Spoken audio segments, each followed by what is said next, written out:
Welcome to SJI online class. Subject Hindi language पाठ 2 वर्ण विचार। बच्चों, आपने हिंदी भाषा के अंतर्गत पाठ 2 वर्ण विचार में आपने व्यंजन के भेदों को पढ़ा। इसके साथ साथ व्यंजन के जो और अन्य भेद थे उनको भी पढ़ा। कौन कौन से थे?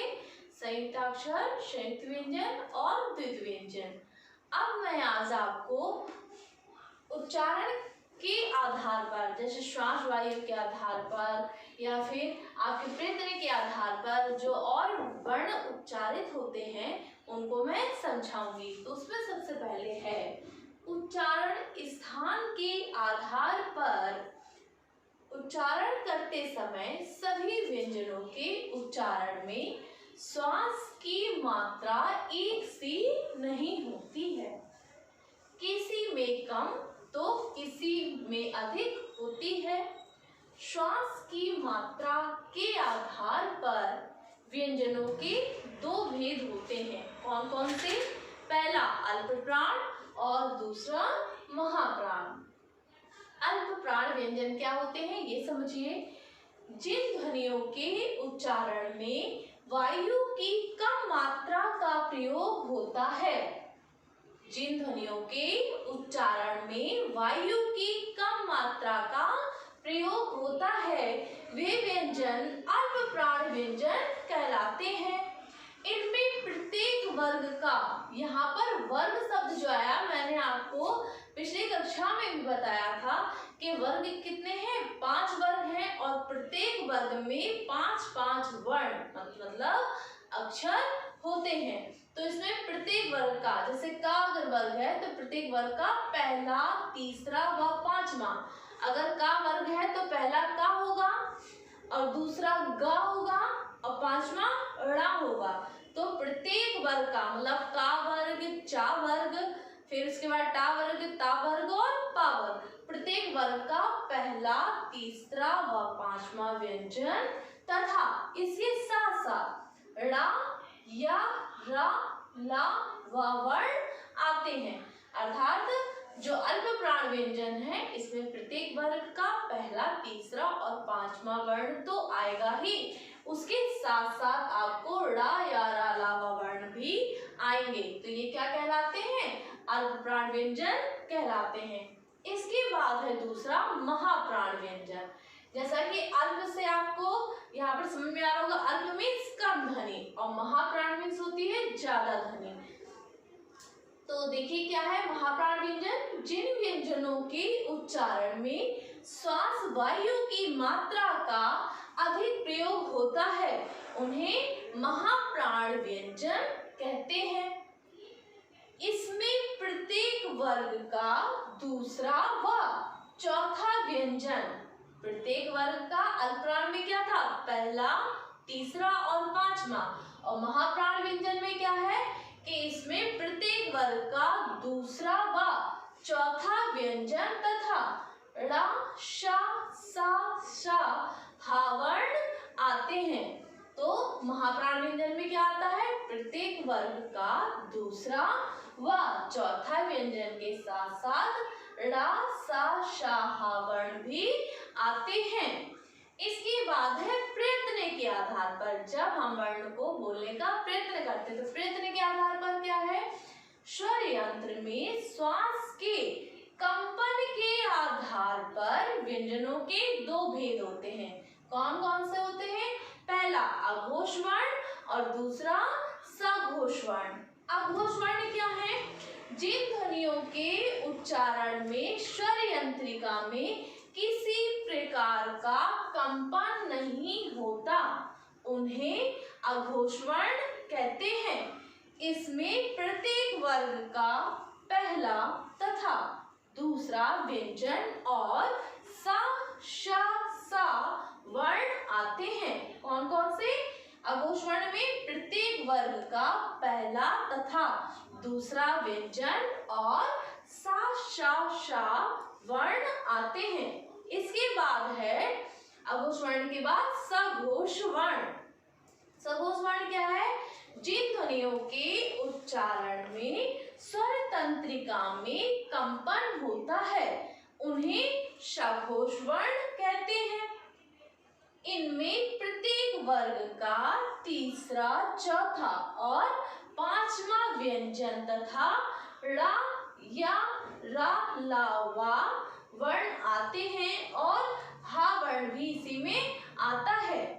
सभी स्वर भी सघोष वर्ण कहलाते हैं। जो आ से लेकर आपके ओ तक जितने 11 स्वर हैं वह किसके अंतर्गत आते हैं? सघोष वर्ण के अंतर्गत आते हैं। अर्थात जब हम उनका उच्चारण करते हैं तो ध्वनि मतलब जो स्वर तंत्रिका उसमें ध्वनि के जो निकलती है उसमें कंपन होता है, उसे सघोष वर्ण कहते हैं। बच्चों मैं इसे पुनः दोहराऊंगी, ध्यान से सुनिए। उच्चारण स्थान के आधार पर जब हम वर्ण का उच्चारण करते हैं तो उच्चारण स्थान के आधार पर क्या है? उच्चारण करते समय हम सभी व्यंजनों के उच्चारण में श्वास की मात्रा एक सी नहीं होती। जब हम वर्णों का उच्चारण करते हैं तो प्रत्येक स्वरों में या जो व्यंजन का उच्चारण करते समय जो हम उच्चारित वर्ण बोल रहे हैं उसमें क्या होता है कि श्वास की मात्रा एक सी नहीं होती है। किसी में कम तो किसी में ज्यादा, अधिक अर्थात ज्यादा श्वास की मात्रा होती है। तो श्वास की मात्रा के आधार पर व्यंजनों के दो भेद हैं। कौन कौन से हैं? पहला अल्प प्राण और दूसरा महाप्राण।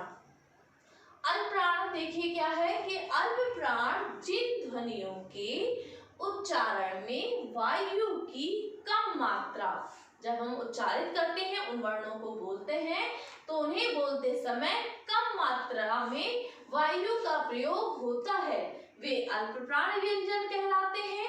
इनमें प्रत्येक वर्ग का पहला, तीसरा व पांचवा वर्ण आते हैं तथा इसके साथ साथ ड़ा या रा, ला, वा वर्ण भी आते हैं।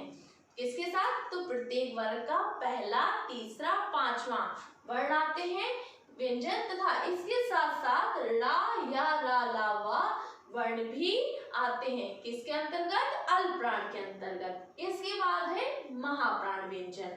महाप्राण व्यंजन क्या है?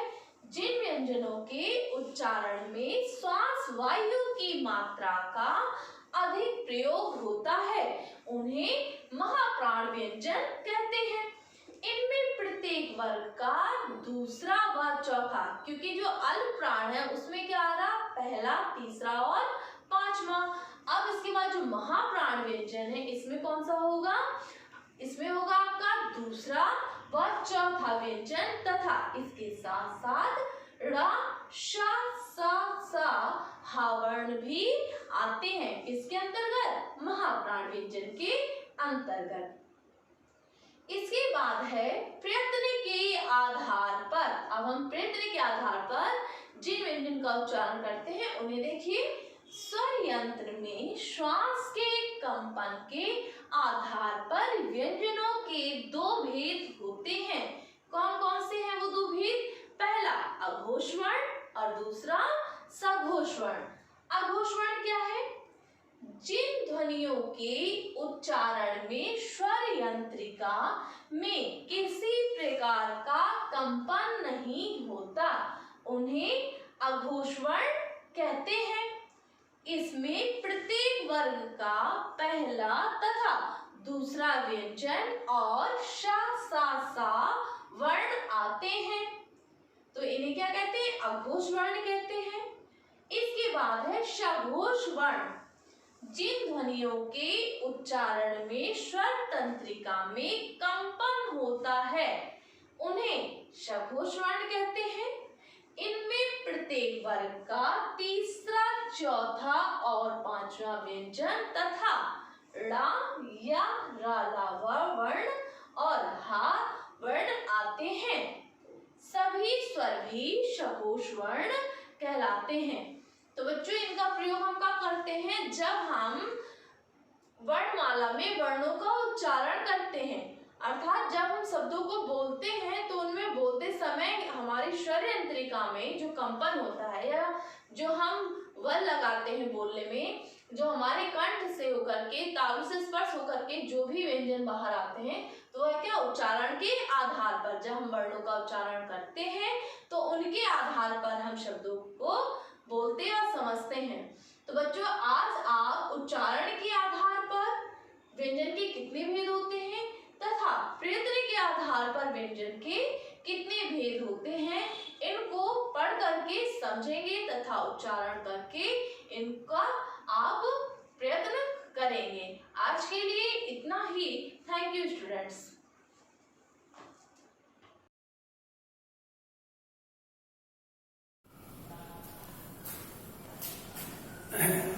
Hello students, welcome to Shivaji Group of Institutions online classes of English.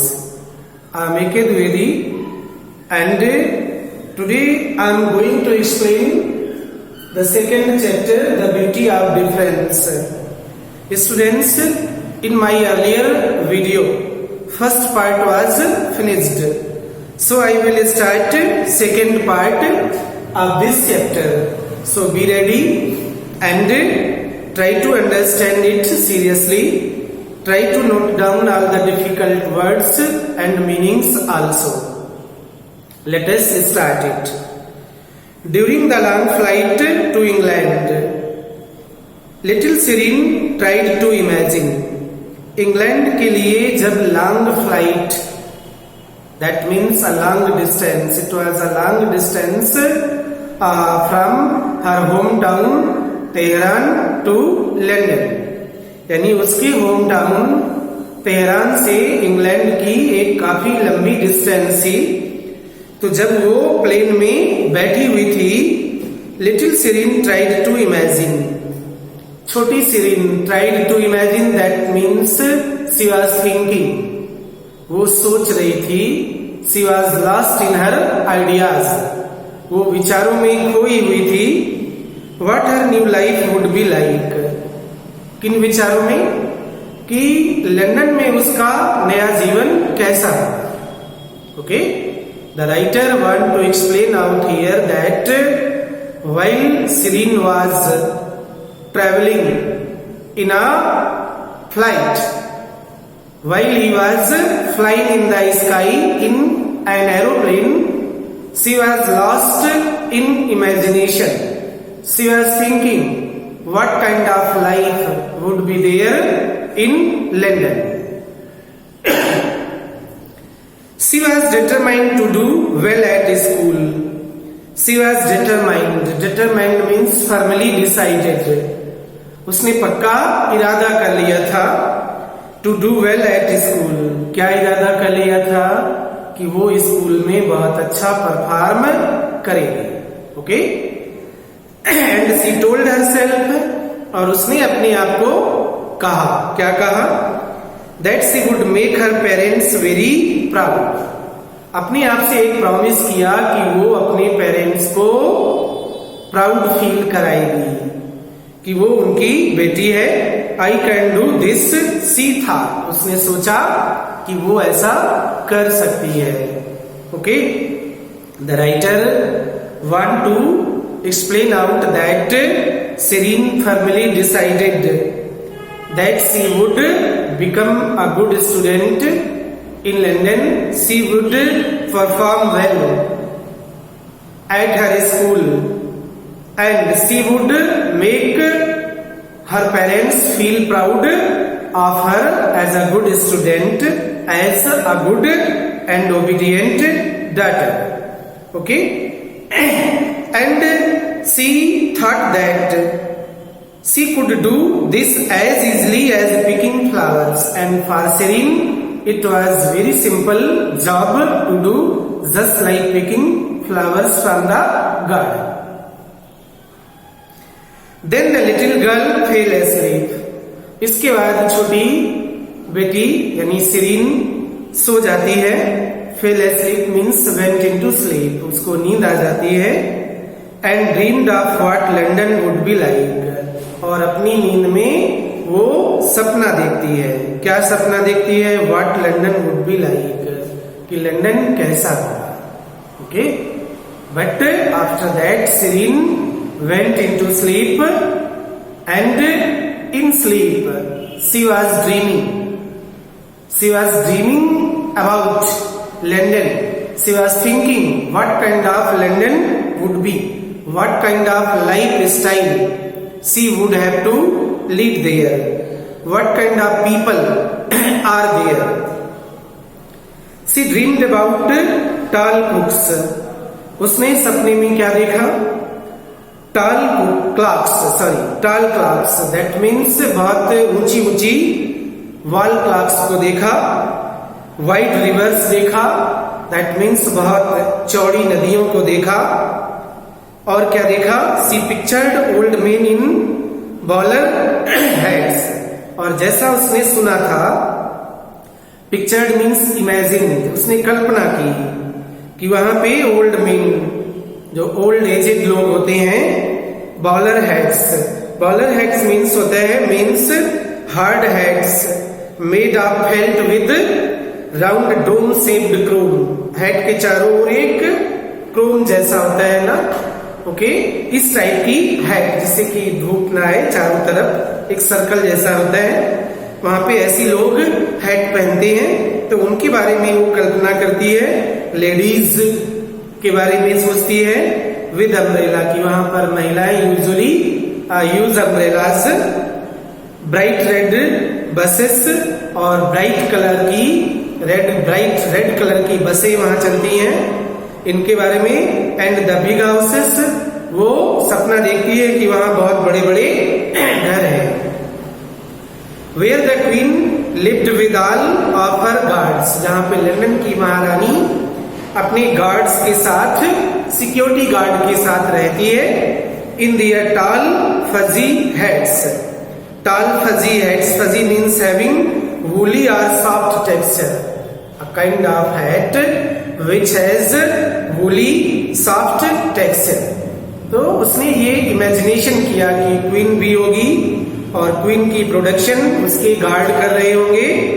ये गार्ड हैट्स पहने होंगे, लॉन्ग बूट्स पहने होंगे.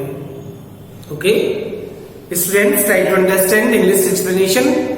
The writer want to say when Serene went into sleep, she started dreaming about London. She was thinking what kind of people, what kind of lifestyle will be in London.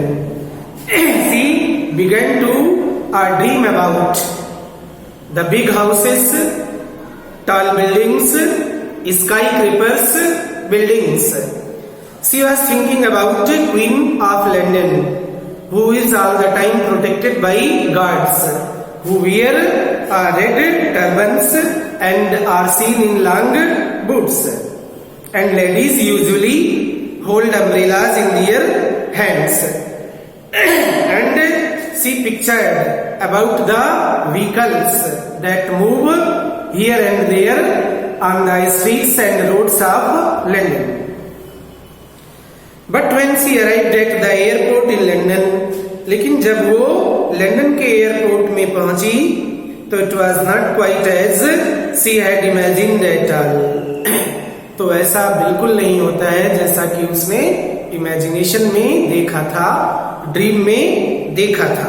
Okay, when Serene arrived, when her aeroplane landed at the airport in London, she came to know that it was quite opposite whatever she dreamed, whatever she imagined. The sky was horrible grey color. उसने देखा कि वहां का जो sky था वो कैसा था? Horrible means terribly. Grey color का था. And it was grey, that means there were probably clouds. And it was windy. और वहां पर windy, that means wind was blowing. हवा चल रही थी. Raining, बारिश हो रही थी ना. Okay, in London usually it happens that there are clouds all the time and cold wind blow. That's why he noticed that it was just opposite to his imagination. The climate was quite different whatever she dreamed. Serene wished that she had not decided to wear her sandals because her toes were very cold. Shireen को लगता था that she had not decided to wear her sandal, कि उसे अपने sandal नहीं पहनने पड़ेंगे because her toes were very cold, क्योंकि उसके जो टोज थे मतलब पैरों की उंगलियां वहां पे उसको ठंड लग रही थी ना। ओके, उसको मतलब लग रहा था, उसने अद्यप डिसीजन लिया था कि सैंडल नहीं पहनेगी, बट वहां पे बहुत चिल कोल्ड वेदर था। That's why she was very cold in her fingers of fit. And worst of all was that the feeling that everybody was looking at her. लेकिन इससे भी बुरी बात क्या थी, उसको बहुत बुरा लगा। क्या बुरा लगा?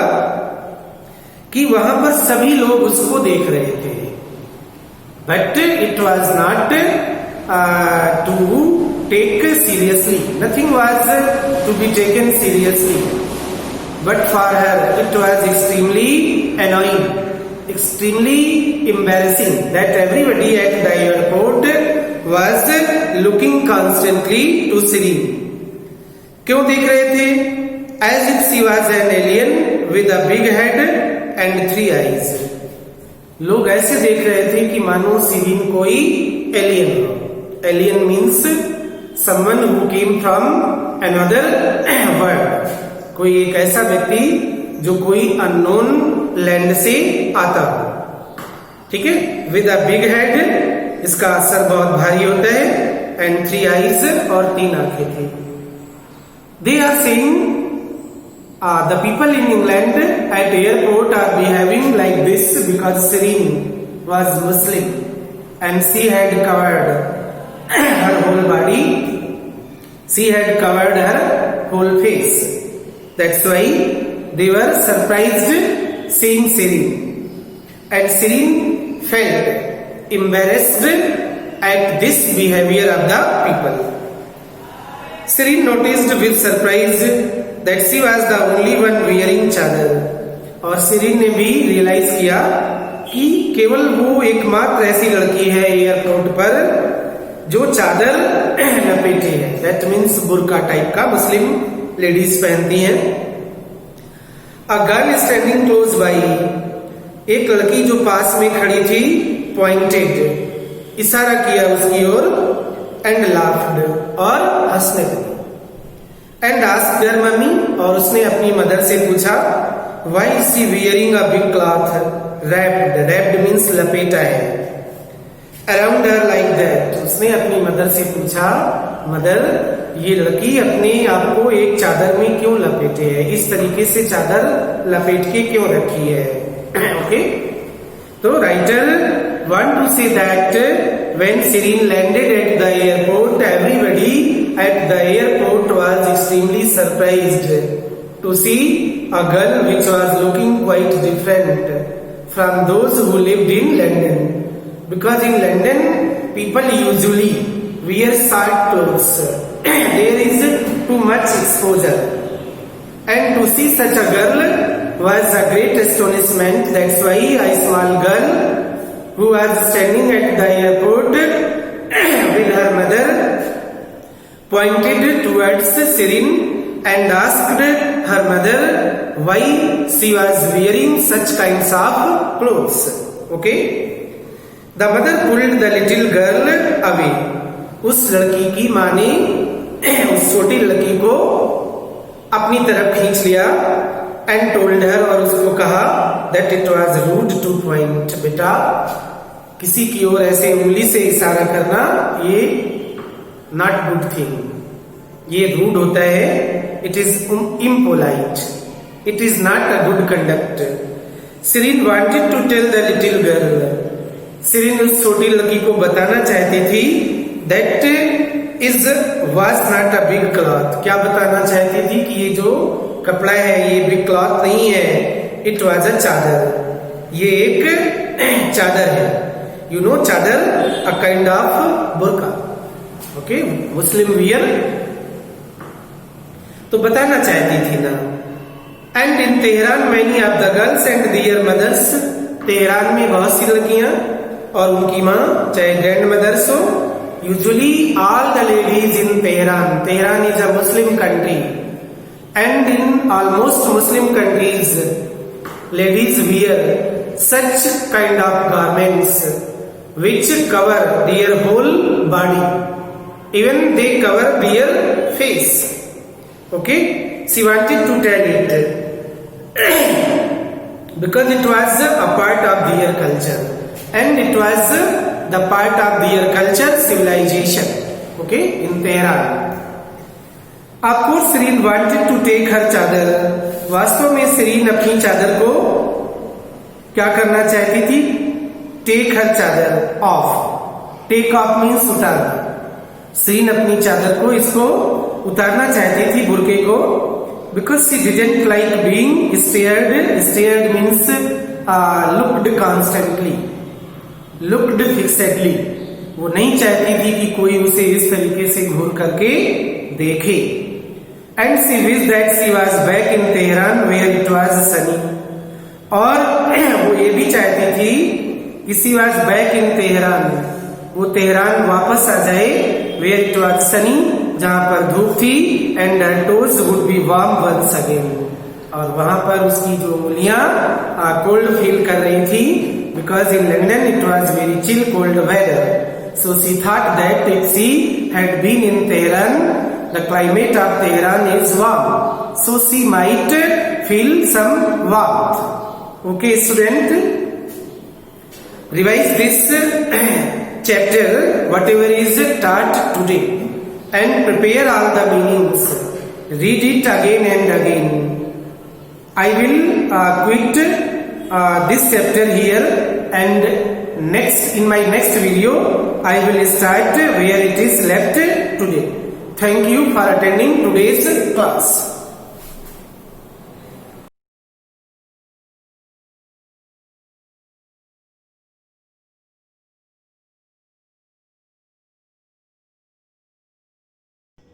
Good morning students, I welcome you all to the online classes of SGOI. In the last class we have completed exercise 2B of chapter number 2, that is rational numbers. Today we will be starting with exercise 2C, that is totally based upon the addition of rational numbers. ठीक है, addition of rational numbers we will be starting with this exercise. Directly question से start करते हैं because I don't think there is much to tell in theory in this chapter or in this section. So question number 1. There are total 6 parts. I am doing second one for you. It is written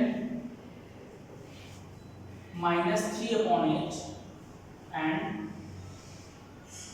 5 upon 8, and you are required to add both the rational numbers. ठीक है, so add करना है तो add की जगह पे क्या लिख दो? प्लस लिख दो, तो it will give you 3 upon 8 plus 5 upon 8.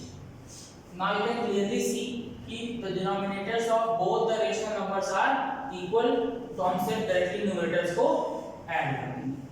You know that -3 and plus 5 will be giving us +2, है ना? क्योंकि माइनस प्लस क्या होगा? माइनस होगा, और साइन किसका लगेगा? बड़ी वैल्यू का. बड़ी वैल्यू क्या है? 5 इसके बगल में पॉजिटिव है. ठीक है, तो it will give us +2 and upon 8.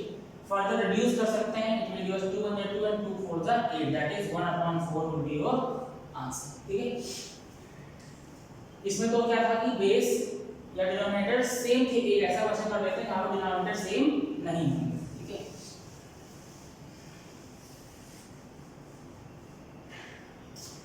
In question number 1 ऐसा कोई भी पार्ट ऐसा नहीं है जहां पे डिनोमिनेटर सेम ना हो, तो क्वेश्चन नंबर 1 के सारे पार्ट्स आप ऐसे ही फॉलो कर सकते हैं. ठीक है, now moving to question number 2.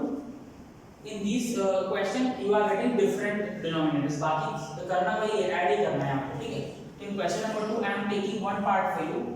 I am taking part number 5. In part number 5 it is written -1 upon 18 and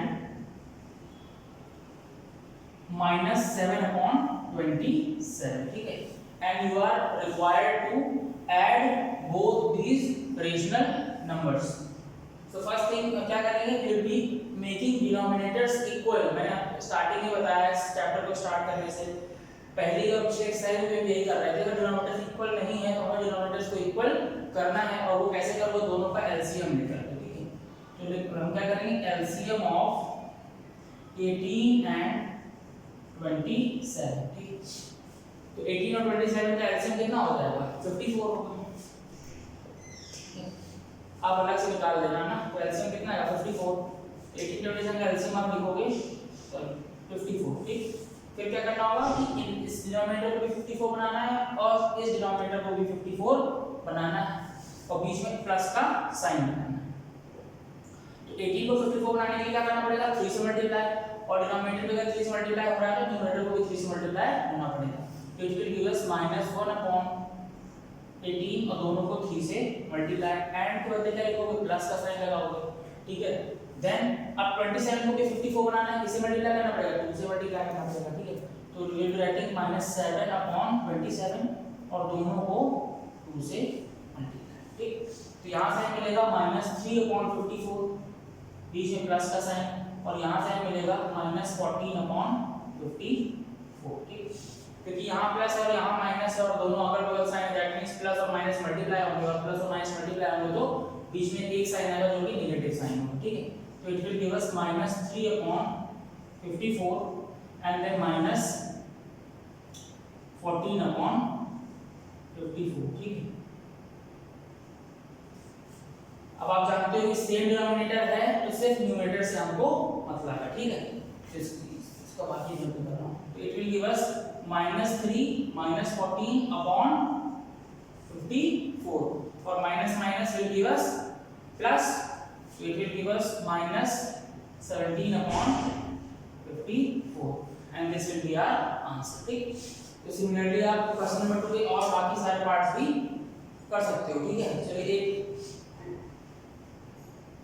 I don't think you will find much problem in that, but एक part और बता देता हूँ।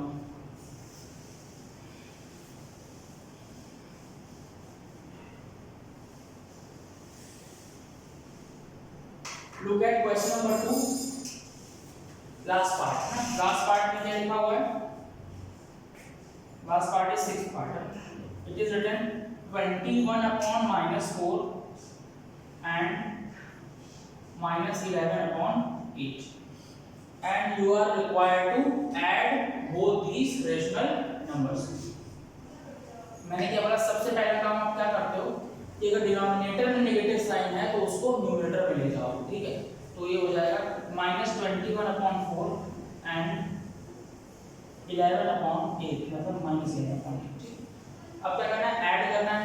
ऐड करना है तो and sign हटा के प्लस का साइन लगाएंगे बीच में, तो लिख दीजिए आप -21/4 एंड के बाद प्लस का साइन, देन -11/8, ठीक है। फर्दर करेंगे तो क्या आएगा, -21/4 एंड देन -11/8, ठीक है। अब क्या करना है, डिनोमिनेटर क्या है, अलग अलग है, तो फिर से एलसीएम लेंगे और इस बार इसका एलसीएम लेंगे 4 का और 8 का, ठीक है। तो एलसीएम ऑफ 4 एंड 8, 4 और 8 आपस में क्या है, 8 जो है 4 का मल्टीपल है और 8 बड़ा है, इसका मतलब दोनों का एलसीएम 8 आएगा, है ना, ठीक है। तो LCM of 4 and 8 will be 8। इधर फर्दर सॉल्व करेंगे तो वी विल गेट डिनोमिनेटर 8 है तो हमें दोनों एलसीएम 8 है तो हमें दोनों के डिनोमिनेटर्स को 8 बनाना पड़ेगा। तो क्या होगा, -21/4, 4 को 2 से मल्टीप्लाई कर देंगे तो 8 बन जाएगा। डिनोमिनेटर को 2 से किया तो न्यूमरेटर को 2 से करना पड़ेगा, ठीक है। देन माइनस, उधर 8 ऑलरेडी पहले से है तो उसमें कुछ भी करने की जरूरत नहीं है, ठीक है।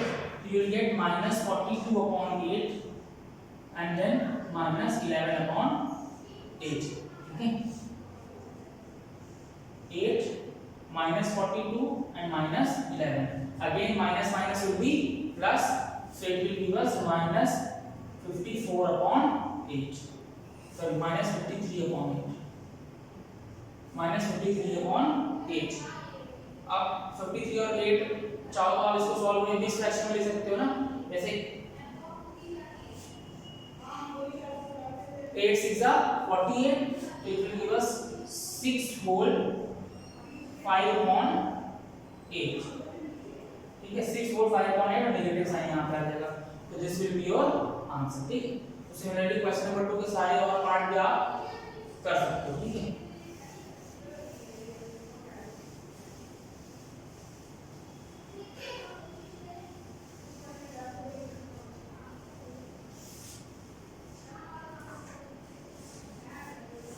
Now moving to part question number 3. Question number 3 भी वैसे ही evaluate same thing which are going on. तो question number 2 और question number 3 में कोई difference नहीं है, same ही है, तो you can do question number 3 by your own, ठीक। Now moving to question number 4.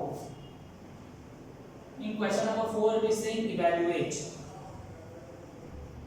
Evaluate means you have to solve these rational numbers. अब यहाँ पे टोटल नंबर ऑफ टर्म्स कितने हुए 3, अभी तक हम लोग दो रेशनल नंबर्स को ऐड कर रहे थे, अब कितने टर्म्स हो गए 3 हो गए, कोई प्रॉब्लम नहीं है। So I am doing part number 5, ठीक है।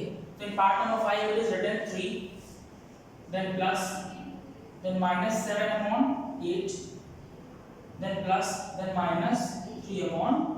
तो first thing will be doing कि सबको प्रॉपर एडजस्ट कर लेना ना, नीचे यहाँ पे कुछ नहीं है तो 1 मान सकते हैं, तो नया क्वेश्चन क्या हो जाएगा 3/1 प्लस और minus will give us -7/8 then plus minus will give us -3/4, ठीक। अब क्या करना है, तीनों टर्म्स के क्या लेने हैं, डिनोमिनेटर्स के एलसीएम लेने हैं, ठीक है। तो will be taking LCM of 1, 8 और 4, 1, 8, 4 का एलसीएम कितना आएगा 8 आएगा, ठीक है। नेक्स्ट थिंग क्या करते हैं हम लोग, इन सब के डिनोमिनेटर्स को 8 बनाते हैं। 8 बनाने के लिए क्या करना पड़ेगा, इसको 8 से मल्टीप्लाई करके it will give us 3/1 multiply by 8। अगर डिनोमिनेटर 8 से मल्टीप्लाई है न्यूमरेटर भी 8 से मल्टीप्लाई, ठीक है। देन माइनस ये ऑलरेडी 8 है तो कुछ टिक करने की जरूरत नहीं है, 7/8 रहेगा, माइनस ये 4 है तो 4 को 8 बनाने के लिए 2 से multiply, then it will give us 3/4 multiply by 2 and multiply by 2, ठीक है।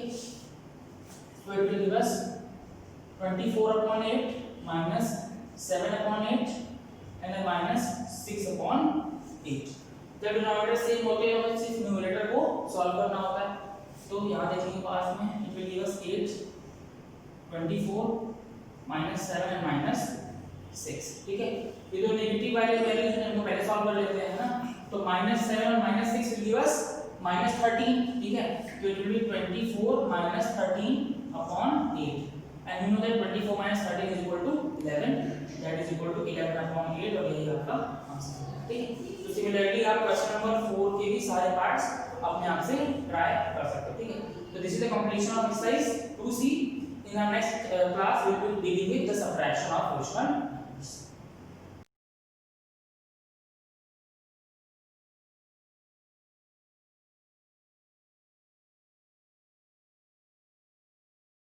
Hello student, welcome to Shivaji Group of Institution online classes. Student, in previous class we have discussed measurement of mass. Now today we will discuss measurement of weight. So student, what is weight?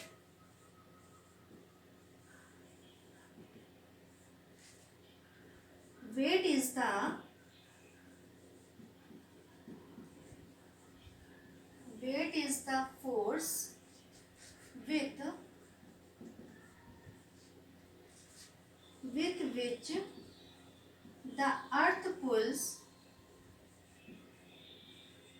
with which the earth pulls a body towards its center.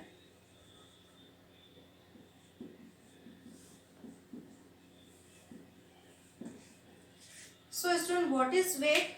Weight is the force with which the earth pulls a body towards its center.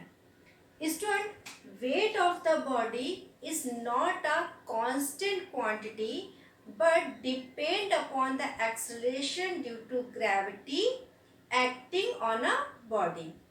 Student, acceleration due to gravity is not same at all the places on the surface of the earth, but changes from place to place.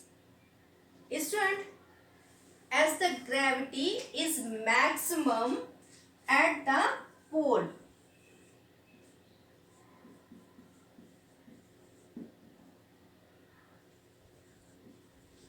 gravity is the maximum at the pole of the earth, so the weight of the body will be maximum on these poles.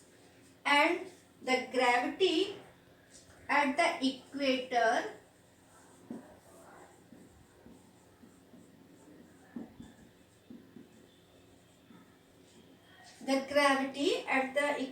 is minimum, so the weight will be minimum at the equator. Student, the weight is generally measured in gravitational units, and these units are kilogram force and gram force. So student, what is kilogram force? 1 kilogram force, and 1 kilogram force is denoted by kgf, and 1 kilogram force is the force with which the earth attracts a mass of 1 kilogram. And student, what is gram force? 1 gram force is the force with which the earth attracts a mass of 1 gram. Student, in SI system or standard international system, the unit of weight is Newton. So student, what is Newton? The amount of force acting on a body when the earth pulls a mass of 100 gram is equal to 1 Newton. Now, differences between mass and weight. So, first point from mass. Mass is the amount of matter contained in a body. And from weight, weight is the force with earth attracts a body towards its center.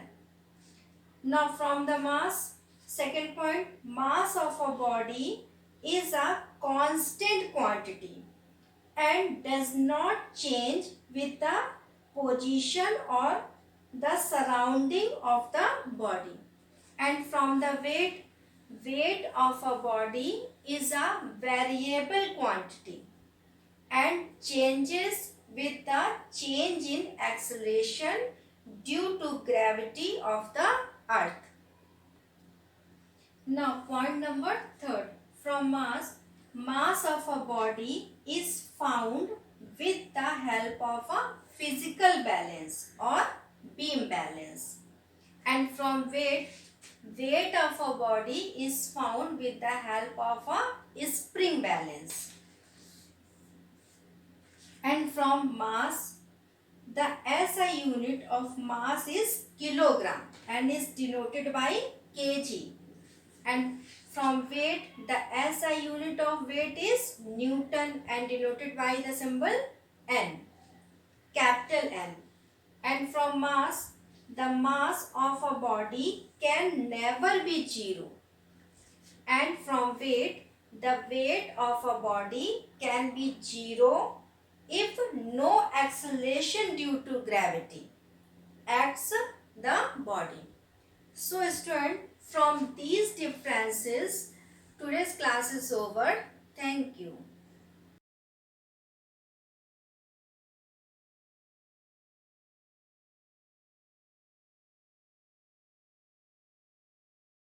Students, welcome to your share online classes of chemistry. Today is the class of class 7 and the subject is chemistry. The second chapter, physical and chemical change. Today is the exercise question answers. So what is the first question? Students, first question of the exercise is define physical change.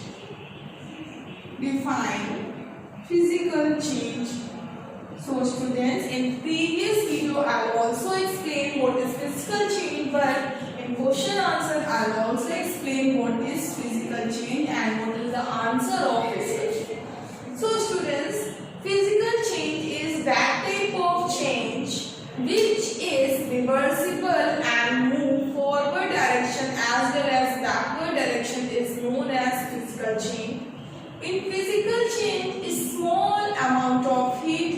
required and only states are changed in this type of change. Composition is not changed.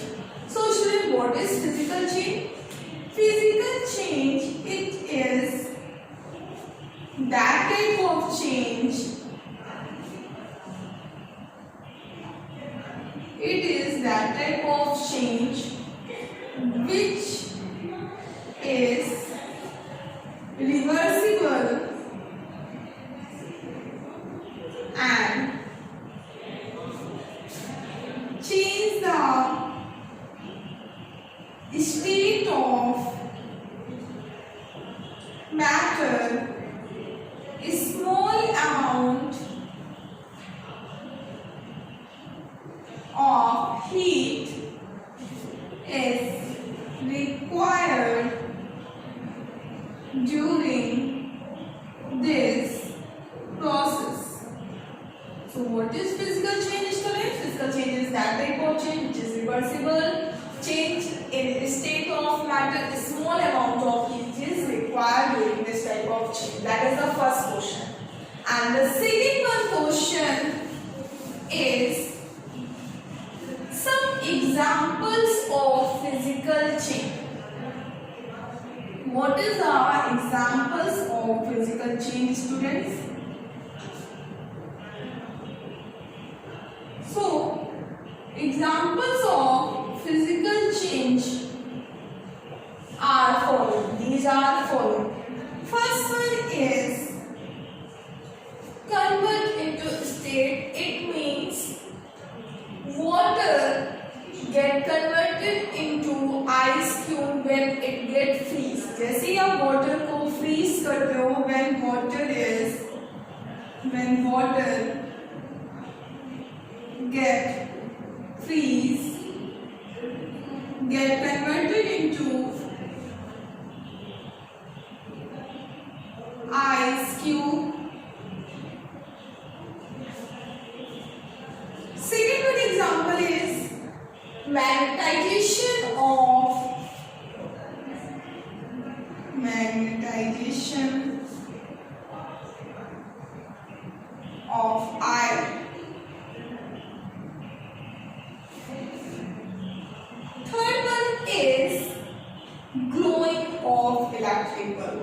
Students, how glowing of electric bulb is an example of physical change? Because when electric currents get passed, the bulb getting glow, and after cut the electric current, bulb converted into previous condition. That is why you can say that glowing of electric bulb is also an example of physical change. Glowing of electric bulb. And fourth one example is melting of wax. Student, for example, you have a candle and it get melt. After some time, when it is cool, get converted into also a solid form. So you can say that melting of wax is also an example of physical change. So melting of wax. These all are the four examples of physical change. First one is when water gets freeze, get converted into ice cube. Second one is magnetization of iron. Third one is glowing of electric bulb, and fourth one is melting of wax. Next question is, what is chemical change, students? What is chemical change?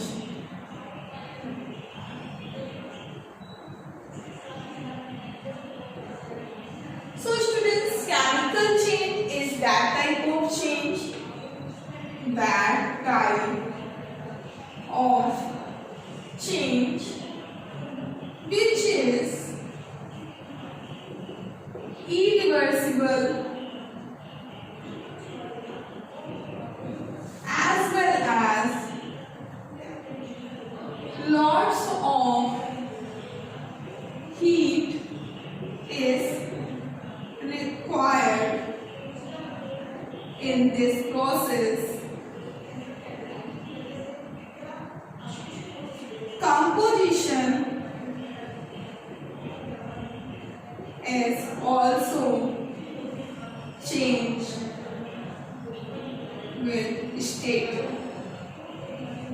and new substance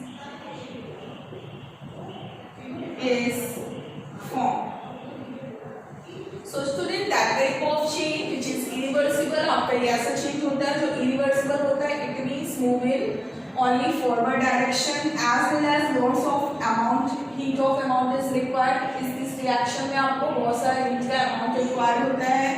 Why? Because it also change the composition. Because इसमें आपका composition change होता है. जैसे ही composition change होगा, it means new product is formed. This type of change is known as chemical change. And fourth one question of the exercise is give 4 examples of chemical change. Examples of chemical change.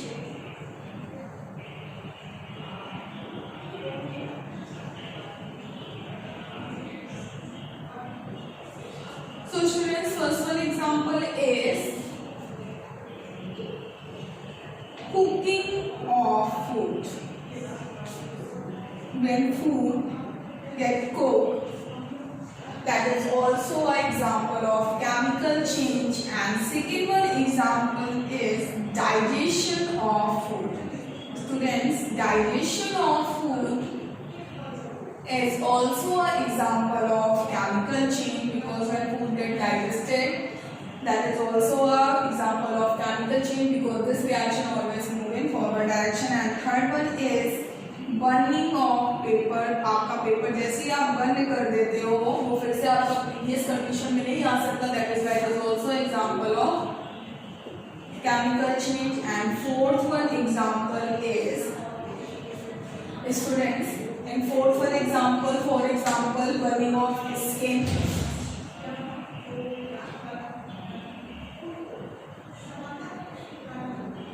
Burning of wood. So these all are the example of chemical change. I hope you all understood these all questions. So please note down the answer in your notebook. Thank you. Have a nice day.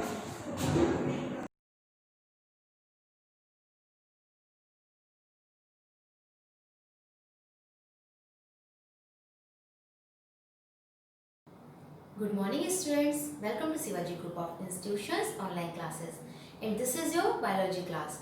Students, in my previous class we will discuss about the first kingdom, kingdom Protista. We already discussed the first kingdom Monera. Now today we will discuss about the second kingdom, kingdom Protista.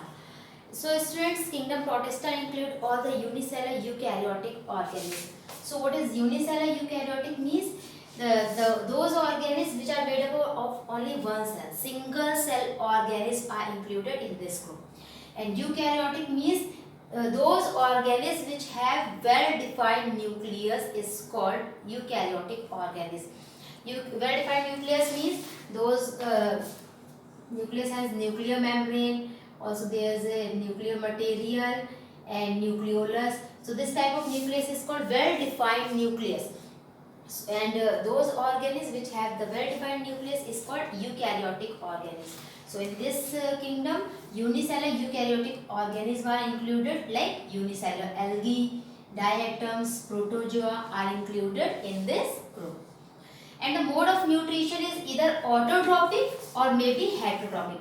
Means in the algae, diatoms, the mode of nutrition is autotrophic because they have the chlorophyll and so they can make their own food. So they are called autotrophic. And in heterotrophic, like in protozoa, the mode of nutrition is heterotrophic in protozoa and also in amoeba. What students, one more thing, algae and diatoms. Diatoms are found at the bottom of the sea. From those diatoms, the seashell is also called diatoms. So algae, you know that at the surface of the water, the algae is found. Next, the protist bears cilia and flagella. So what the cilia and flagella do? They help in the movement of an organism. Like you can see in the paramecium, which is also a unicellular organism and keep in this group kingdom Protista. It has the cilia, a hair-like structure. This is called cilia, which help it to move the paramecium. But in Euglena, there is a hair-like single structure called flagella, and this flagella help the Euglena to move. So this cilia and flagella help the organism for the movement. In some protists like amoeba, movement take place by the pseudopodia, and pseudopodia is also called false feet. Means this is the structure of the amoeba. Amoeba is irregular in shape, means there is no regular shape. It's keep changing. The shape of the amoeba is keep changing. And this finger-like projection is called pseudopodia. It is also called false feet, which help the amoeba in the movement. And amoeba is a protista, a unicellular simple protist is amoeba. It is a unicellular organism. It has the nucleus. This is nucleus and has the cell wall. And many food vacuoles are also present in food vacuole also present in amoeba. Amoeba move with the help of pseudopodia and reproduce by the binary fission. And how the amoeba take the nutrition? You know, students, amoeba is found on the pond, lake. Okay, so it eat the plant or animal which are floating on the surface of the water, means in pond or lake. So it take the nutrition from those animals, and the nutrition is taken by the process of diffusion. Also, the excretion process also take place by the diffusion method. So this is all about the amoeba. And the next kingdom is kingdom fungi. And the third kingdom is kingdom fungi. So students, kingdom fungi are usually non-green organisms, because that means there is absence of chlorophyll. Chlorophyll is not found in fungi. Fungi are heterotrophic and feed on organic material. They are also eukaryotic. Fungi is eukaryotic, means the nucleus is well developed. That means the well developed nucleus. Those organisms which have well developed nucleus. Heterotrophic because the chlorophyll is absent, so they are dependent on another for their food requirements. So they are called heterotrophic. All the fungi are heterotrophic, not autotrophic. Okay. And some on the basis of their mode of nutrition, some are saprophytic, some are parasitic, and some fungi also show the symbiotic relationship. Saprophytic fungi means those fungi which depend on dead and decaying organic matter are called saprophytic. Parasitic means those fungi which take the nutrition by living in the another living tissue, and take the nutrition from the living tissue. Those fungi are called parasitic, means they are living in another living organism. And some fungi show the symbiotic relationship like lichen. In lichen, a fungi and algae both live together and both are benefited by this relationship. How? The algae make the food which is provided to the fungi, and fungi give the water and minerals to the algae for the preparation of food. So both are depend on each other for their nutrition value. This type of relationship is called symbiotic relationship. Okay, so the mode of nutrition is heterotrophic, means they are dependent on another because of there is a absence of chlorophyll, and according to this they are of many types like saprophytic, parasitic and symbiotic. Most of them are made of thread-like structure called hypha. Hypha, what is hypha? Means you can see here there is a thread-like structure. This is called hypha. And a group of hypha is called mycelium. Group of hypha is called mycelium. Okay. They have cell wall made up of chitin. The cell wall is very thick and made up of chitin in the fungi. The reserve food material consists of glycogen. They store food in the form of glycogen. The example of this kingdom is the yeast. And students, in this kingdom, most of the organisms are multicellular and some are unicellular. Means both the unicellular and multicellular organisms are included in this group. Like yeast. Yeast is a unicellular microscopic organism. Rhizopus means bread mold, mushroom, common mold like Aspergillus, Penicillium. These are multicellular organism. So in kingdom fungi, all the multicellular means some are multicellular, some are unicellular organisms are included. If we talk about the structure of fungi, the general way, they are of many ways. Like yeast is a microscopic, you can see only under the microscope, but some are very big in size, like mushroom. You can generally see the mushroom are also edible. So these are very large, you can directly see it is big structure, it is very small structure. And how the fungi take the nutrition. They take the nutrition by heterotrophic mode of nutrition, like saprophytic, parasitic and symbiotic relationship.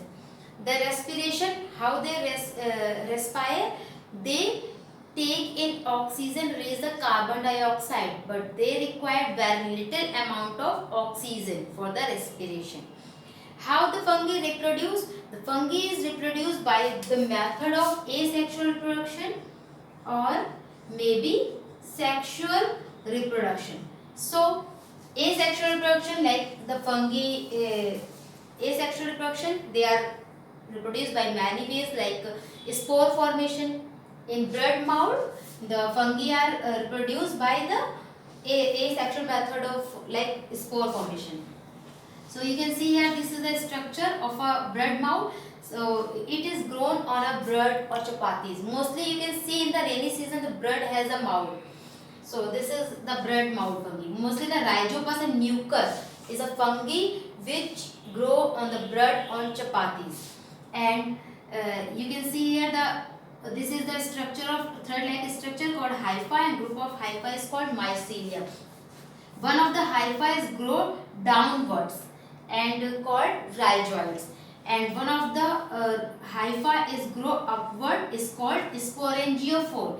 At the tip of the sporangiophore, the swollen structure is here, is called sporangium, and this sporangium consists of many spores, and these in the unfavorable condition, these spores release, means the sporangium is burst and the spores are released, and when these spores are fall in any of the chapatis, bread and any of the food material, they can grow. So this is the bread mold. And so spore formation is the reproduction method in bread mold. And the fungi, the filamentous fungi is Spirogyra, which is reproduced by the method of fragmentation. And yeast, which is a unicellular fungi, is reproduced by the method of budding. So there are lots of method of asexual reproduction by which fungi reproduce. Next is what is some fungi are, students, some fungi are useful and some fungi are harmful. So first of all, we will discuss about the harmful fungi. Some fungi which also cause the decaying or rotting in the trees, rotting of wood in the trees. And some fungi destroy the leather, cloth, even the camera lenses. So these are also harmful fungi. Some fungi cause the disease in human beings, like in ringworm. This is the disease which is caused in human being by the fungi. And some fungi cause the disease in human being, like athlete foot. What is athlete foot disease? In the foot finger, between the finger, there is a rashes or dead skins are formed. This is called athlete foot. So some fungi cause the disease in human beings, like ringworm, athlete foot, and some fungi also cause the disease in plants, like red rot of sugarcane, blight of potato, and rust in weeds, black rust in weeds. So these are the disease which is caused in the plants by the fungi, by the action of fungi. So these fungi are harmful fungi, and some fungi are also useful. So useful fungi like yeast. Yeast is very useful fungi because it is used in many industries. Like first in baking industry, yeast is used for making the dough, means raising the dough of the bread and cake and biscuits. For raising the dough of these things, the yeast is used. Yeast is basically used in fermentation industry, means in the preparation of or fermentation of grape juice. And you know students, by the grape juice, by the fermentation of grape juice, wine is formed. This yeast also changes the grape juice into ethyl alcohol, and so in the formation of ethyl alcohol the fungi is also useful. And some fungi like Aspergillus is also used in the production of acetic acid. It is a source of acetic acid. Aspergillus and yeast is also contain the amino acid, protein which is required for the human being. Means human being use this as a source of food. So yeast is also useful for these sources, means amino acid and protein. Yeast is also useful in the production of vinegar. So yeast is very useful fungi. Mushroom is an edible fungi, and so it is also a useful fungi. And some of the fungi, some of the bread fungi which are eaten in many countries. And some of the fungi is useful in the preparation of antibiotic. Like antibiotic is the penicillin. Penicillin is an antibiotic which is made from a fungi called Penicillium notatum. Is a fungi which is used for the production of an antibiotic penicillin. So there are various useful fungi are present, and there are various harmful fungi are also present. Next is kingdom Plantae. This is the fourth kingdom, kingdom Plantae. It includes all the multicellular eukaryotic green autotrophs. Means all the plants are multicellular organisms. In this kingdom, all the plants are kept in this kingdom. So all the organisms are multicellular, and eukaryotic means well developed nucleus is present. Green autotrophs because they have the green pigment chlorophyll. That's why they can make their own food. So they are called autotrophs, green autotrophs.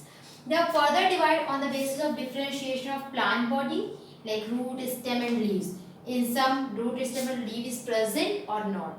According to this basis, this kingdom is again classified. So organism of kingdom Plantae. First is green algae. So green algae is aquatic, means it lives in a water. It is found in the water, so it is called aquatic. Autotrophic because it have a green pigment present, so they make their own food, so they are called autotrophic. The mode of nutrition is autotrophic and they are called autotrophs.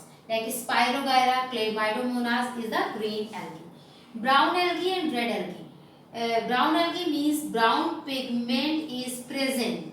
That algae is called brown algae. If the red pigment is present, that algae is called red algae.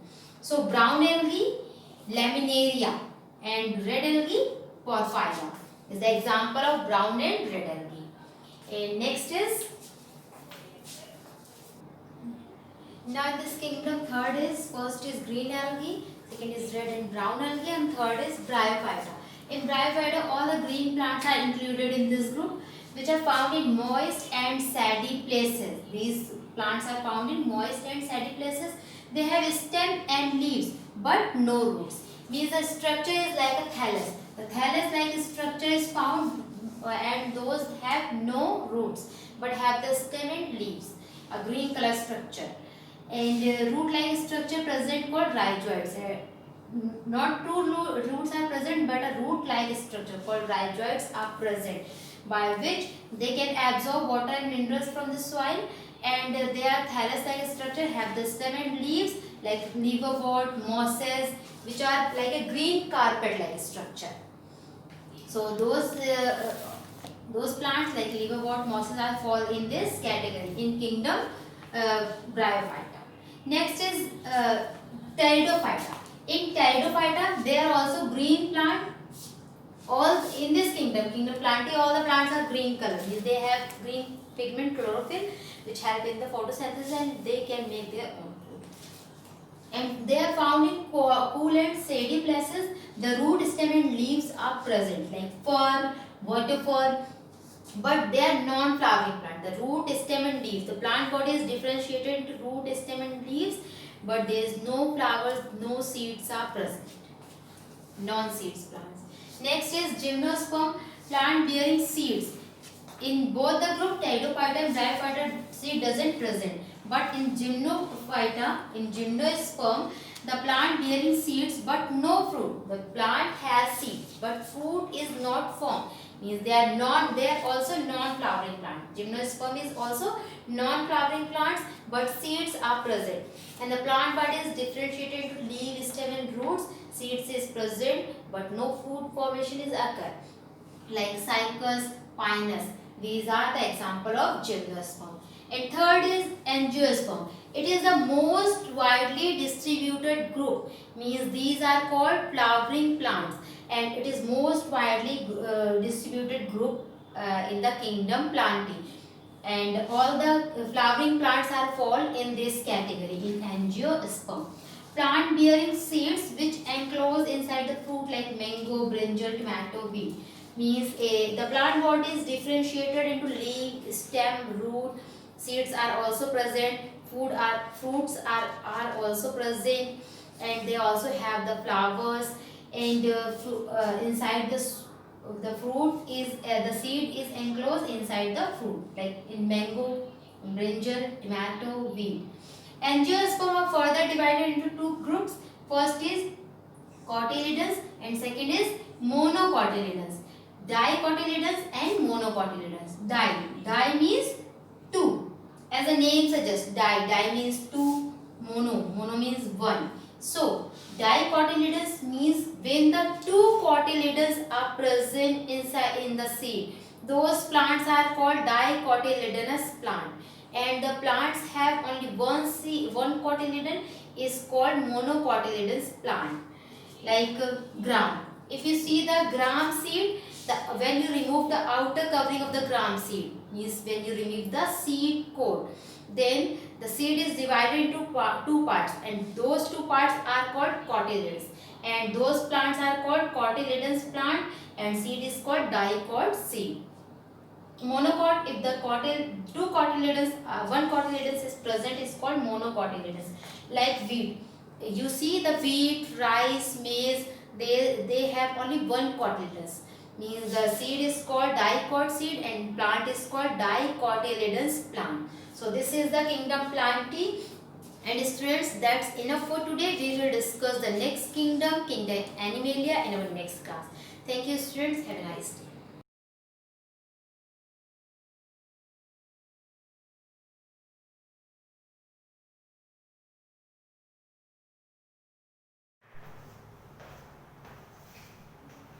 A very good morning students. In my previous lecture, I have explained you geography, second chapter atmosphere for class 7.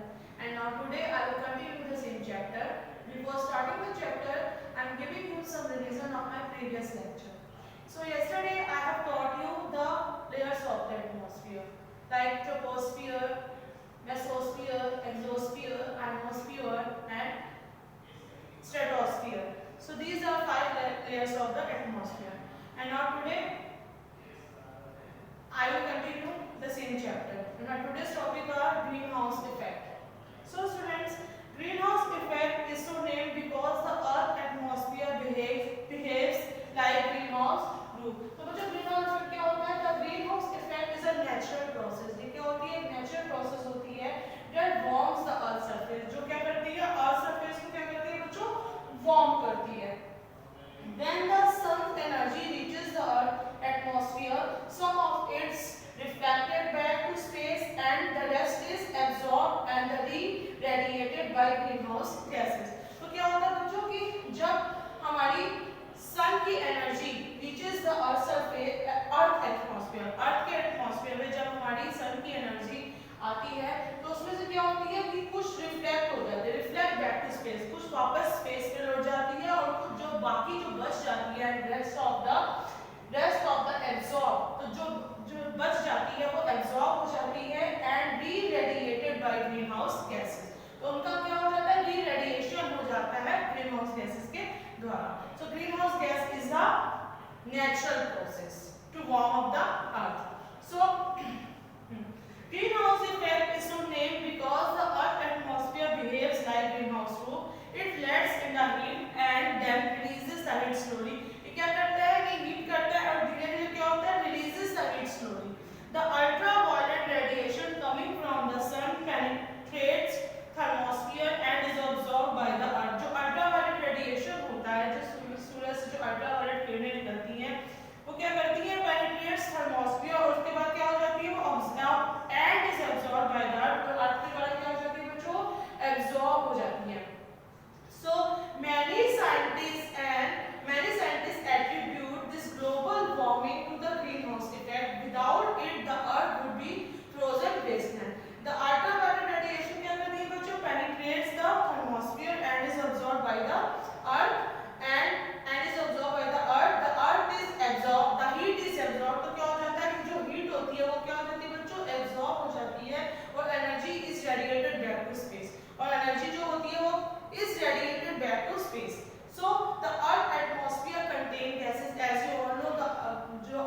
nitrous oxide.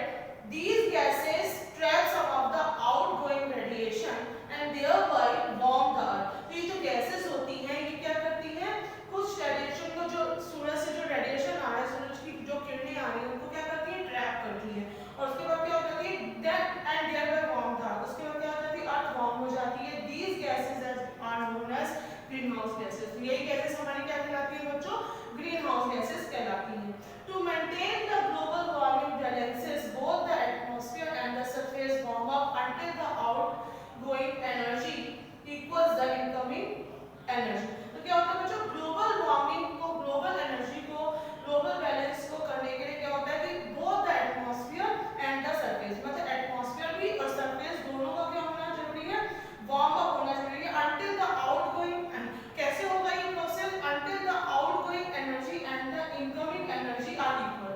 ये जो energy आ रही है और जो energy जा रही है दोनों क्या हो, इक्वल्स हो. Recently, however, the concentration of greenhouse gas has risen rapidly due to human activities leading to global warming. तो क्या हो रहा है बच्चों कि जो concentration है greenhouse gases का वो क्या हो रहा है, बहुत तेजी से बढ़ रहा है. Have been rising rapidly due to human activities. Human activities की वजह से, जिससे क्या, जो क्या चीज को लीड कर रहा है, global warming को. So as you all know कि what do you mean by greenhouse effect? Greenhouse effect is a natural process that warms the earth surface. जो क्या करता है, अर्थ सरफेस को क्या करता है, वार्म करता है. It is just like an umbrella. As an umbrella protect from heat and sun, heat and rain. So greenhouse effect is a natural process that warm up the earth surface. It is so named because the earth atmosphere behaves like greenhouse roof. It leads in the heat and then releases the heat slowly. And now causes of greenhouse effect.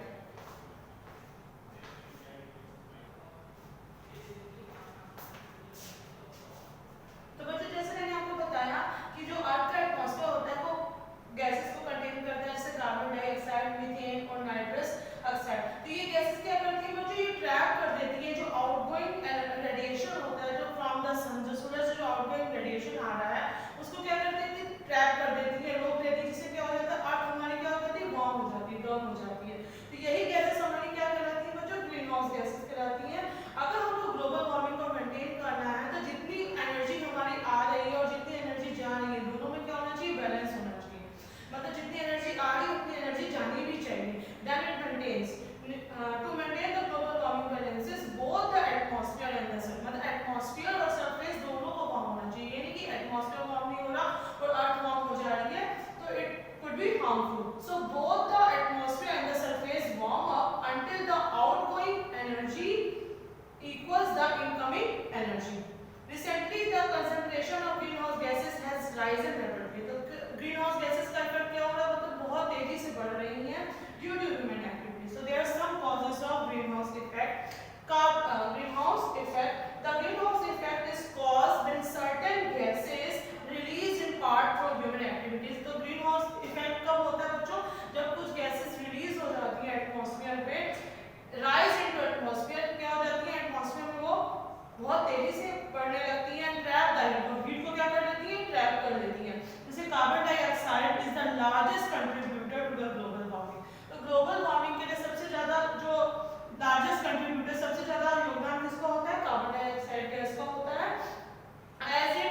as it holds the largest share among the greenhouse effect and the atmosphere. तो second हमारी आती है CFCs यानी chlorofluorocarbons. तो chlorofluorocarbons are totally man made greenhouse gas. ये जो chlorofluorocarbons है ये हमारी टोटली क्या है, मैन-मेड ग्रीनहाउस गैस है, which come from refrigerators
तो जो हमारा इंटर गवर्नमेंटल पैनल है क्लाइमेट चेंज का, उससे एस्टिमेट लगाया है कि 72% जो हमारी ग्लोबल वार्मिंग होती है वो किससे कॉज होती है, by CO2, methane and nitrous oxide. Is it clear? 72% of global warming is caused by CO2, methane and nitrous oxide. So these are the causes of greenhouse effect.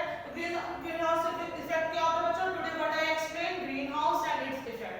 तो greenhouse क्या होता है? Greenhouse gases is a natural process that warms the earth surface when the sun's energy reaches the earth atmosphere. Some of it is reflected back to the space and rest of is observed and re-radiated by greenhouse gases. तो क्या होता है कि जो सूरज से जो किरणें आती हैं, रेडिएशन होता है, उसमें से कुछ तो स्पेस को लौट जाता है और कुछ जो बच जाता है उसको क्या हो जाता है, उसको अर्थ एब्जॉर्ब कर लेती है और उसके बाद क्या हो जाता है, उनका री-रेडिएशन होता है ग्रीनहाउस गैसेस के द्वारा. और कॉजेज क्या है ग्रीनहाउस गैसेस के? CO2 is the largest contributor of global warming and the largest source of methane released in the atmosphere by biomass burning and use of fertilizers are also cause the greenhouse effect. So these are the effect of greenhouse gases. So that's all for today. I will continue this chapter in my next video.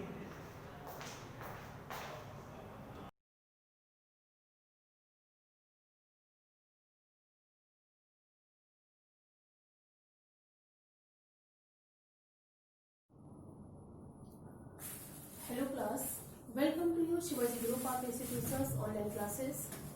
Class, I have already explained chapter first, medieval Europe, ki how and rise Christianity in medieval time in Europe. Now, I explained chapter first, rise and spread of Islam.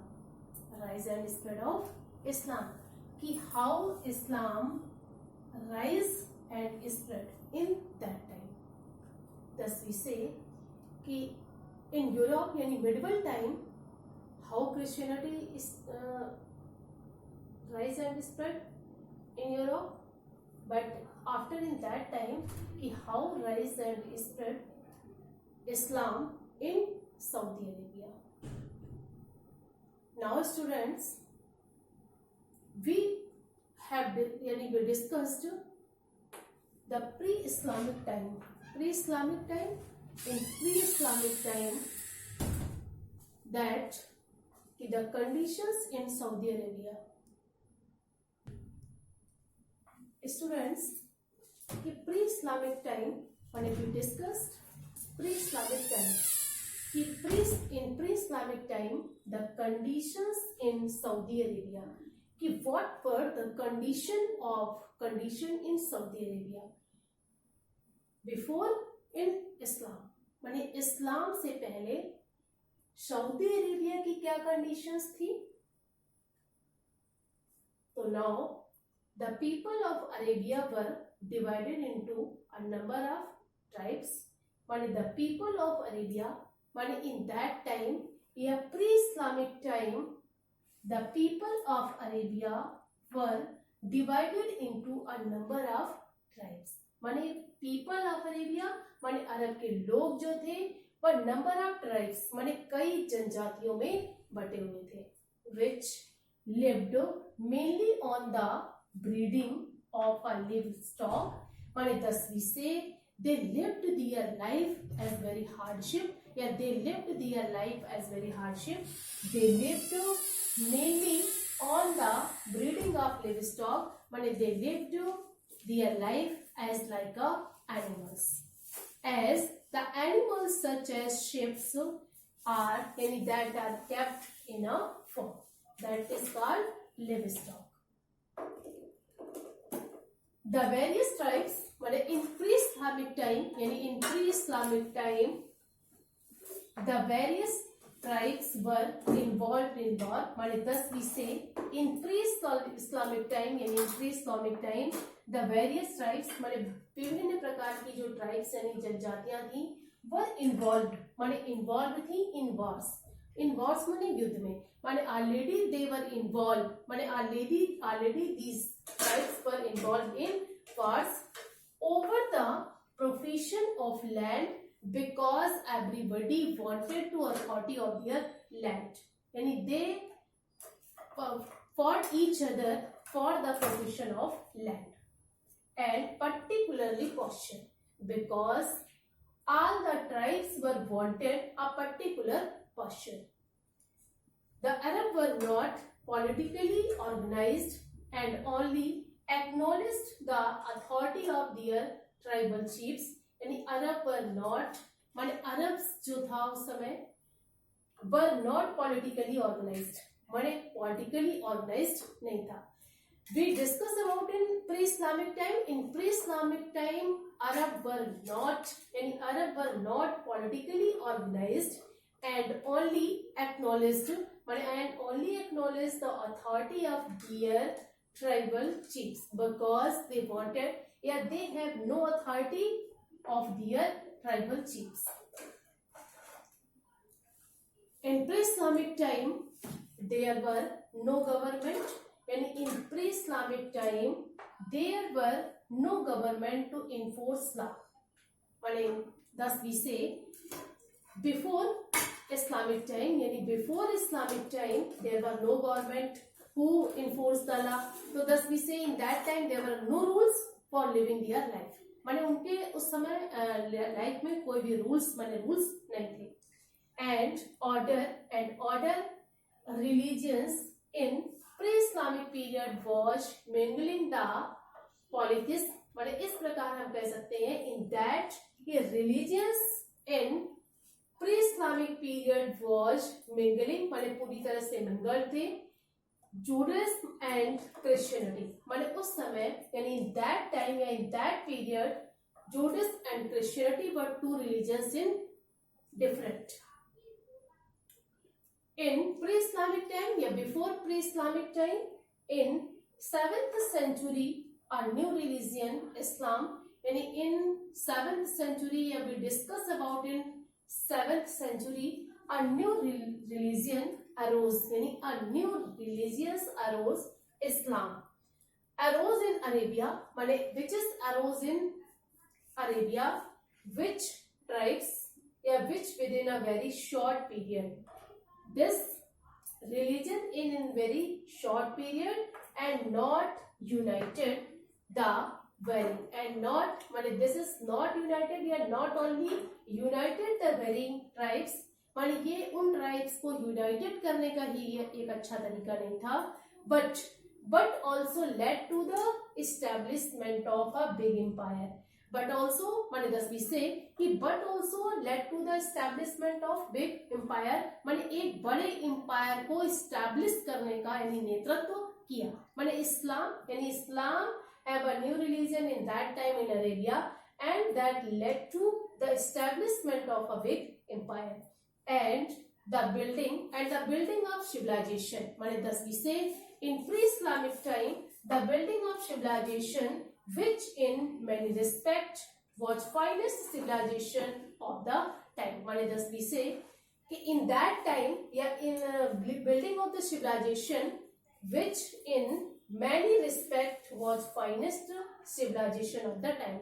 And in that time they gave the respect to the Islam in the tribes.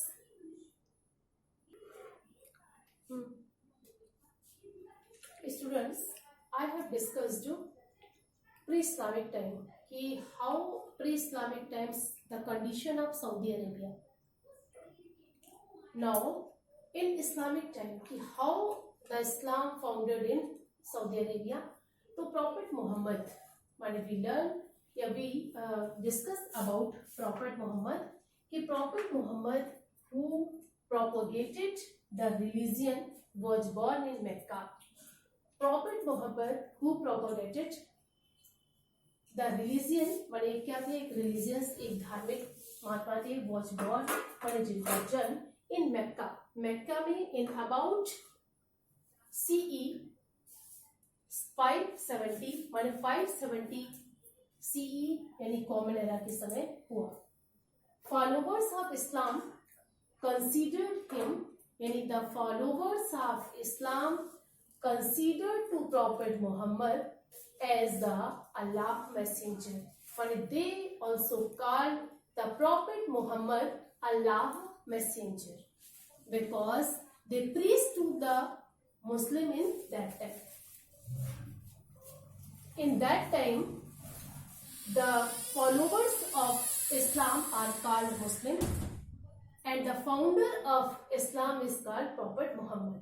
But the founder and followers of the Islam considered a follower of the Islam is called Muslim, and the word Muslim and the word Muslim and the word Islam means submission. But submission to the will of Allah. But thus we say the Islam words mean the submission the will of Allah, and the followers of Islam and the followers of Islam are called Muslim, and the term Muslim यानी Muslim is a term which means माने जिसका मतलब था कि people who give themselves of God, माने ऐसे people माने ऐसे लोग who give themselves of God. Muslim were माने Muslim worship माने the people who give themselves माने in that time ऐसे लोग जो give himself यानी themselves to a God माने जो सब कुछ भगवान को अपना सौंप देते थे. Muslims worship only one God माने मुस्लिम केवल एक ही गॉड माने एक ही ईश्वर की पूजा करते हैं. that is called Allah माने we call that Allah माने जिसे हम अल्लाह कहते हैं. अर्ली लाइफ ऑफ मोहम्मद यानी prophet Muhammad founded the Islam.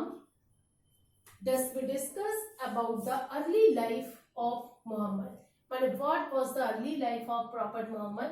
So until midnight,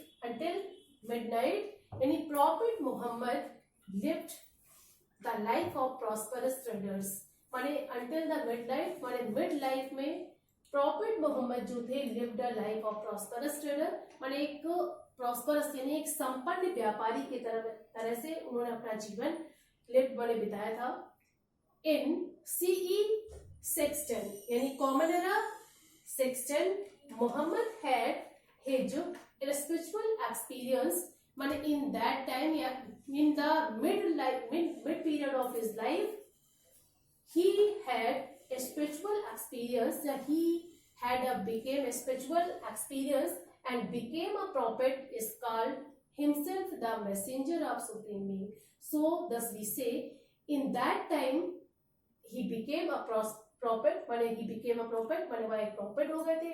And he called himself the messenger of the Supreme Being माने वह अपने आप को उस Supreme Being means Allah माने अल्लाह का messenger कहते थे. Now students, I explain this chapter many points, and tomorrow I will teach you the teaching of Prophet Muhammad. Thank you for attending this class.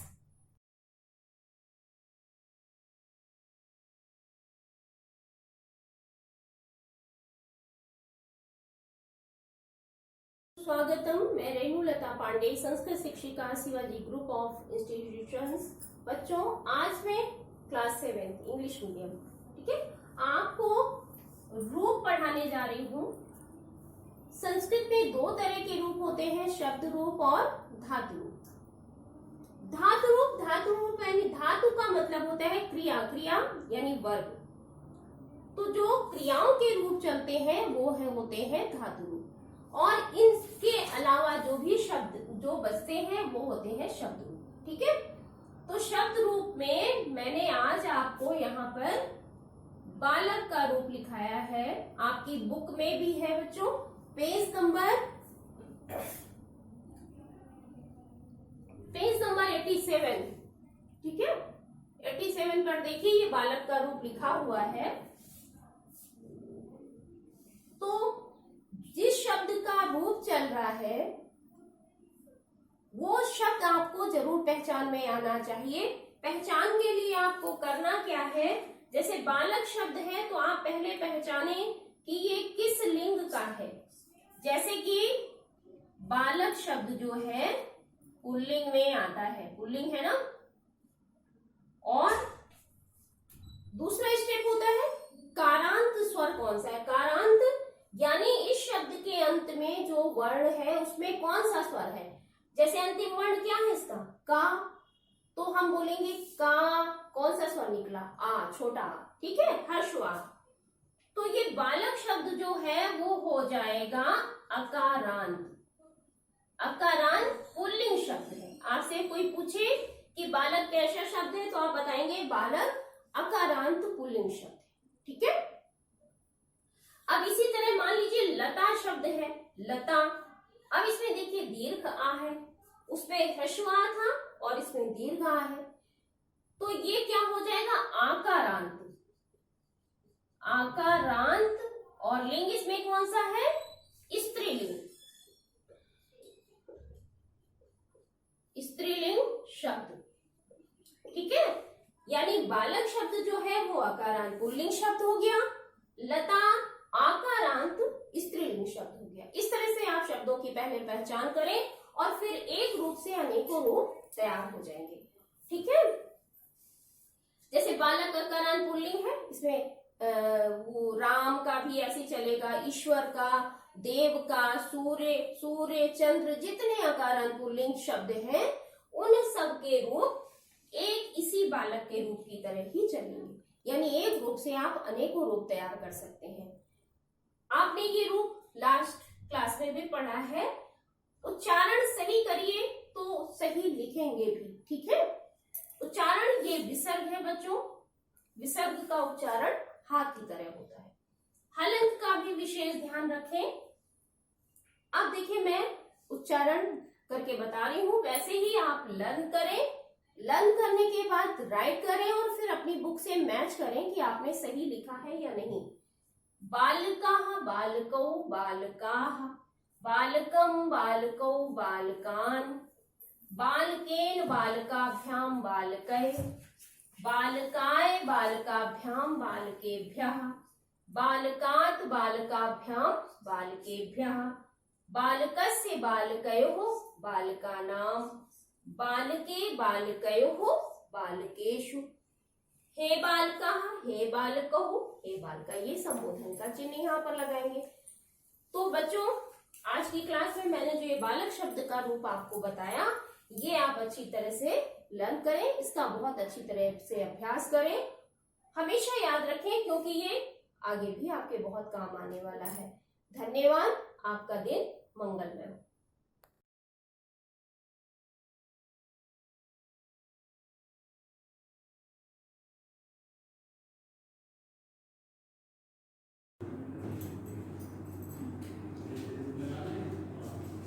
Good morning students. Student, this is class 7D, subject is computer and chapter is number system. Student, today we discussed convert decimal number into binary number. That means ki today we discuss how to decimal number into binary number system. In previous class we discussed what is the base of decimal number system. Decimal number base is 10. And what is the base of binary number system? The base of the binary number system is 2. Now, the method, we take first example. Suppose that this is the decimal number and convert into binary number. Okay, आपके सामने question इस तरह से होगा, write the 12 as a decimal number. We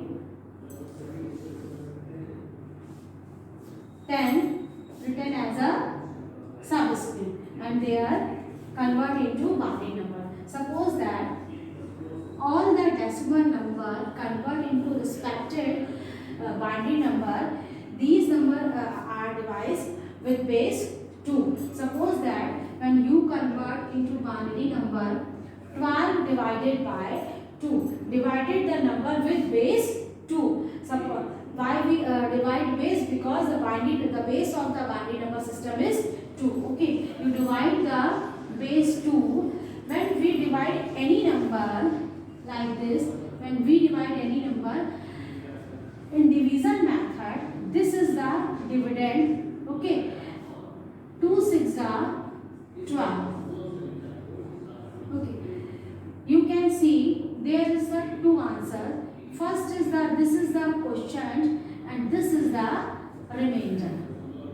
Clear? This is the quotient and this is the remainder. You write quotient is here, 2 6 are 12. This is the quotient and remainder is 0. You write here. Okay. Now in this chapter, note the remainder to the right of the dividend. That means कि suppose that this is the dividend, you write here remainder. Okay. Now, if dividend is even, this is the dividend. If dividend is even, remainder will be 0. Okay.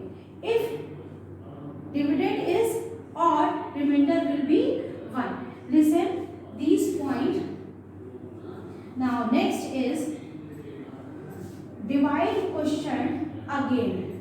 Now अब आपका जो आपका dividend आया है, अब आपका क्या होगा, divide question again by 2, the question becomes dividend in the next successor.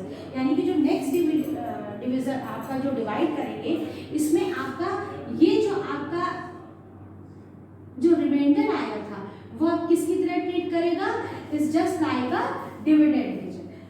ठीक है, अब आपने फिर से इसको डिवाइड किया, 2 3 are 6. 2 3 are 6. दैट मीन्स कि आपका डिविडेंड अगर इवन है, if dividend is even, remainder will be 0. अब आपका क्या है, रिमाइंडर फिर 0 आ गया. Next 2 1s are 2. If dividend is what? If dividend is odd, remainder will be 1. Clear students? Next, divided by 2. That means कि आपको क्या करना है कि ये प्रोसेस आपको बार बार डिवाइड कर, मतलब जो आपका क्वोटेंट आएगा, क्वोटेंट को एज अ डिविडेंड देते रहेंगे जब तक कि आपका क्वोटेंट जो है वो 0 ना आ जाए. यहाँ पे यही चीज लिखी हुई है कि रिपीट स्टेप 2. दैट मीन्स कि ये वाला जो डिवाइड वाला स्टेप है, repeat step 2 till the quotient is 0. जब तक कि आपका जो क्वोशिएंट है, यानी कि जब तक कि आपका जो यहाँ पे ये क्वोशिएंट होगा, दैट इज द रिमाइंडर. तो जब तक कि आपका क्वोशिएंट जो है वो 0 नहीं हो जाता, तब तक आप इसको डिवाइड करते रहेंगे. तो अब आपने इसको फिर से अगेन भी divide. This is the quotient and this is the remainder and this is the, अब now the quotient will be treated as the quotient becomes the dividend. यानी कि यहाँ पे फिर आपका जो ये क्वेश्चन है, ये फिर आपका डिविडेंड हो गया. अब आपने जब फिर डिवाइड किया तो 2 1s are 2 नहीं जाएगा. तो हमने यहाँ पे लिखा है कि if dividend is odd, remainder will be 1. That means कि ये डिविडेंड आपका 1 है, आपने यहाँ पे इसको एज ए 1 लिख लिया. और ये कितने टाइम्स किया, how many times, 0 time. Now अब at the stop take write the remainders in the reverse order. That means take all the remainders in reverse order. Reverse order, that means like this, top to bottom. Generally जो order होता है वो आपका top to bottom होता है. अब हम लोग यहाँ क्या करेंगे, बॉटम टू टॉप. तो अब आपका जो ये डिजिट साइन है, इनको हम लोग कैसे रीड करेंगे, 1 1 0 0 1 1 0 0. और लिखेंगे भी ये पीछे से नहीं लिखेंगे, बैक साइड से नहीं लिखेंगे, लिखेंगे हम लोग इसको यही 1 1 0 0. दैट मीन्स कि 12 is decimal number and convert into binary number. Answer will be 1 1 0 0. Okay. Suppose next example is, take 13 is the decimal number. 13 is the decimal number. You convert it.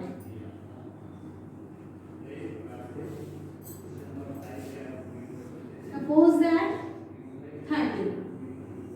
Okay. Now 2 6 are 12. 13 is quoted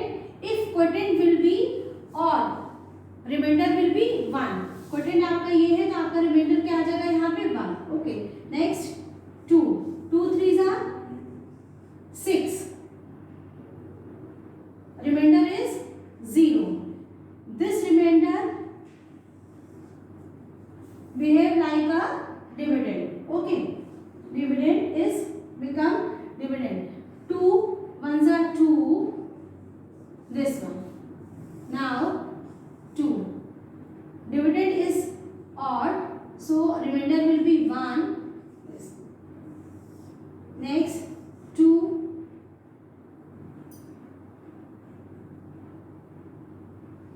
Clear. Arrow draw in reverse order, and now all the digits takes in reverse order 1 1 0 1. I think student this is clear all of you. Thank you. Have a nice day.